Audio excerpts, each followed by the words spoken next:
तुम्हाला माहिती आहे का, माणूस आहे ना जिवंत असेपर्यंत आहे ना, कोणी कोणाची स्तुती करत नाही. काय प्रॉब्लेम आहे खरंच माहीत नाही. मी तरी माझा जो आतापर्यंतचा जो अनुभव आहे ना, तो अनुभव मी तुम्हाला सांगते, की कुणीही स्तुती करत नाही. तुमचे रिलेटिव्हज असतील, नवरा असेल, बाकीचं कोणी असेल, तर काय प्रॉब्लेम आहे खरंच माहीत नाही. 1-2 शब्द बोलायला काय जाते. कुणी जर एवढं चांगलं काम करत असेल, तर त्याच्यासाठी 2 शब्द बोला ना, काहीतरी हे करा, जेणेकरून त्या व्यक्तीला समोरच्या मोटिव्हेशन मिळेल.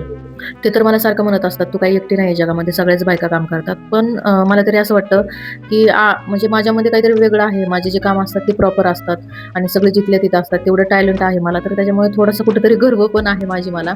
तर ते काही चुकीचं नाहीये. तर त्यांचं म्हणणं हेच असतं, की "तुला खूप गर्व आहे तुझ्या कामाचा," असं तसं. पण असं नाहीये. असं थोडंच असतं. मग काय, मला तरी इकडं असं कधी-कधी वाटतं ना, की मला जास्तीचा कंड आहे कामं करण्यासाठी.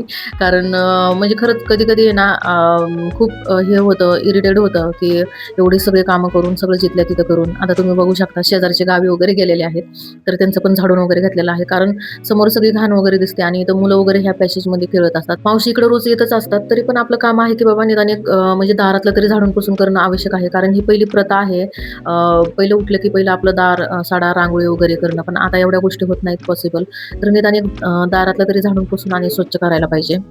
स्पेशल व्हिडिओ हा नवऱ्यासाठी आहे. आता बघितल्यानंतर रिएक्शन त्यांच्या काय असतील नसतील कळेलच आपल्याला. चला तर भेटूया नंतर. ओके. Bye bye.